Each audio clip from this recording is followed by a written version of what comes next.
Summer पिछले कुछ दिनों से कॉलेज से छुट्टी लेकर घर पर ही रुका हुआ था। ज़्यादातर पढ़ाई लिखाई दूसरे शहरों में हुई थी, तो मोहल्ले के लड़कों से मिलना जुलना नहीं हो पाया था। इसीलिए अधिकांश समय अपने घर की बालकनी में बैठा बैठा गुजारता था, अपने ख्यालों में गुम रहकर या बालकनी के नीचे लगे एक छोटे बाजार में आते जाते लोगों को देखकर।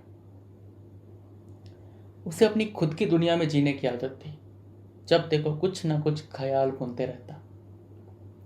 यहाँ तक कि वक्त गुजारने के लिए उसने अपनी बालकनी में एक छोटा सा राज्य स्थापित कर लिया था।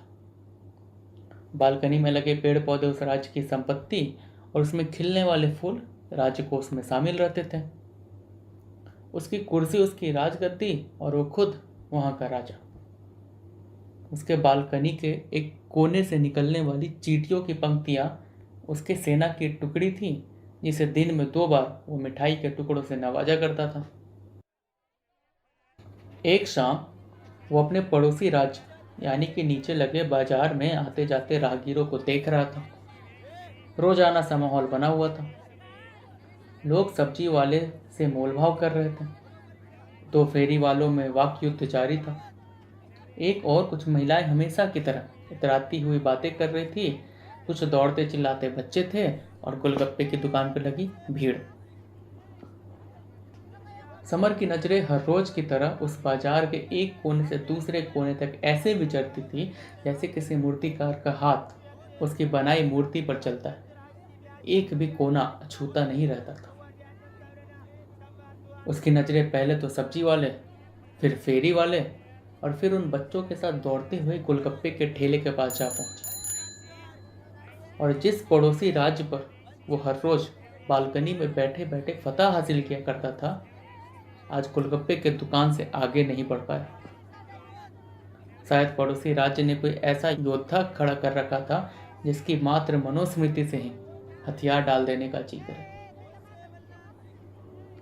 अपने लाल होठों से एक गोलगप्पे को दबाए और उसके तीखेपन को उंगलियां झाड़कर भगाने की कोशिश करती एक सांवली सी मोहतरमा, जो लगातार गोलगप्पे वाले की रफ्तार से रफ्तार मिलाने की कोशिश कर रही थी, उसे पता ही नहीं था कि उसने जाने अनजाने किस राज्य में जोरदार दस्तक दे दी है। समर की नजरें ऐसे धराशायी हुई मानो होठों से फिसल कर गिरा गोलगप्पे का पानी हो। ऐसा नहीं था कि वो हर रोज वहां आती थी, क्योंकि अगर वैसा होता तो शायद वो राज्य कभी स्थापित ही ना हुआ होता। समर उसके हुस्न का कायल हो चुका था। अब वो हर रोज ठीक उसी समय बालकनी में बैठा उसका इंतजार करता। कभी तलाश मुकम्मल हो जाती तो कभी सिर्फ निराशा हाथ लगती थी। समर को मानो उसकी रानी मिल गई थी और वो बस उसे अपने बालकनी में जगह देना चाहता था। एक दिन वो इसी तरह उस लड़की का इंतजार कर रहा था। कभी भी वक्त की सुई थोड़ी भी आगे निकल जाती तो समर की धड़कनें बढ़ने लग जाती थी। उस दिन वो थोड़ी देर से आई और समर को जाने क्या सूझा, वो छट से दौड़ता हुआ घर से निकला और उस गोलगप्पे वाले के पास किसी घुसपैठिए की तरह नजरें छुपाते छुपाते पहुंच गया। फिर अपना सर नीचे झुका तिरछी नजरों से उसे आते हुए देखने लगा, शायद इस उम्मीद में कि वो भी आएगी वहां गोलगप्पे खाने, पर वो उस दिन नहीं आई। समर की गर्दन उस मोहतरमा के कदमों संग ताल से ताल मिला मुड़ती गई। वो समर के पीछे से गुजरी तो वो दूसरी ओर मुड़ा। वो थोड़ा आगे बढ़ी ही थी कि पीछे मुड़कर समर को देखी, और जैसे ही दोनों की नजरें मिली, समर 7वें आसमान पर पहुंच गया। मानो पड़ोसी राज्य में फिर से विजयी पताका लहराने की ओर एक कदम बढ़ गया हो। अभी वो सही से जश्न मना भी नहीं पाया था कि अचानक से उसे अपने गले में अजीब सी जलन महसूस होने लगी और उसका ध्यान टूटा तो वो लड़की कहीं आगे निकल चुकी थी। समर को मालूम ही नहीं चला था कि कब वो अनजाने में गोलगप्पे मारे जा रहा था। अगले कुछ दिनों तक उन दोनों का ऐसे ही नैन मटक्का चलता रहा। कभी बालकनी से, कभी घर के दरवाजे पर से, तो कभी गोलगप्पे के ठेले पर। एक दिन समर ने ठाना कि वो उससे बात करने की कोशिश करेगा। वो रोज की तरह इंतजार कर रहा था और जैसे ही वो गुजरी, समर उसके पीछे पीछे चलने लगा। कुछ दूर जब बाजार से हल्का आगे निकल कर रास्ते में ज़्यादा लोग नहीं थे, वो झट से उसके आगे चला गया और बोला, आपका नाम क्या है? लड़की पहले थोड़ा चौंकी, फिर बोली, अरे ये क्या तरीका है भला? बीच सड़क रोक कर लड़की का नाम पूछते हो? अभी शोर मचाऊंगी ना तो कुचल दिए जाओगे। अरे कुचल तो उस दिन आपके होठों में दबे गोलगप्पे के साथ ही दिए गए थे हम। वो थोड़ा मुस्कुराई और फिर पढ़ने लगी, और जब उसके बगल में पहुंची तो उसके कानों में हल्के से बोली, शोमल। और पढ़ती चली गई। समर सहसा घूमा और पूछा, सोमल मतलब? हमसे मतलब रखिए, हमारे नाम से नहीं। समर थोड़ी तेज आवाज में बोला। और मैं समर। फिर क्या था, अगले दिन से समर बालकनी में 2 कुर्सियां लगाने लगा, एक खुद के लिए और एक उसकी रानी के लिए। उसके ऊपर से सैनिकों की पगार भी बढ़ा दी। अब दिन में 2 बार नहीं बल्कि 3 बार मिठाई के टुकड़े देने लगा। कुछ नए नए फूल के पौधे भी खरीद लाए। कुछ दिन और गुजरे। ऐसे ही चलते चलते बातें हुआ करती थी रास्तों में। एक दिन तो पीछे पीछे समर उसके घर तक पहुंच गया पता लगाने को। रास्ते भर सोमल उसको वापस जाने के इशारे करते रही, लेकिन वो भी ठहरा चित्ती, सुनता ही नहीं था। सब काफी अच्छा चल रहा था कि अचानक सोमल कुछ दिनों के लिए उस रास्ते से आना जाना बंद कर दी। समर बेचारा बहुत परेशान होने लगा। बिना उसे देखे दिन रात गुजारना मुश्किल हो रहा था। जब उसकी बेसब्री का बांध एक दिन टूट गया तो वो चल पड़ा उसके घर की ओर। परेशानी और चिंता उसके चेहरे पर साफ झलक रही थी, और जिस वजह से वो बहुत जल्द ही उसके घर तक पहुंच गया। लेकिन उसे ये ना पता था कि अब आगे वो क्या करे। सीधा अंदर भी नहीं जा सकता था और ना ही किसी तरह सोमल को बाहर बुला सकता था। वो बार बार उसके घर के दरवाजे के बीच के छेद से झांकता ताकि सोमल पर नजर पड़ सके, पर निराशा ही हाथ लगती थी उसकी। वो काफी बेचैन हो सोमल के घर के सामने की सड़क पर चहलकदमी करने लगा कि अचानक एक मधुर सा गीत उसके बेचैन दिल को आराम दे पहुंचा।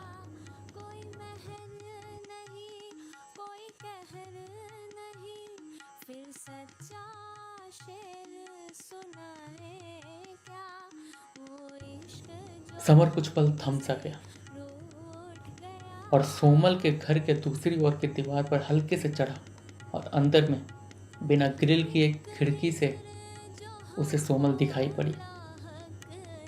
समर के हृदय को मानो ठंडक मिल गई, मानो किसी हिरन को मिराज के छल से मुक्ति मिल गई हो। वो उस सावले से चेहरे को, उसके लबों से निकल रहे उस मधुर संगीत के बोलों को, उसके दर्द में कहीं खो गया। समर दीवार से उतरा और उसी की टेक ले खड़ा होकर गीत सुनता रहा।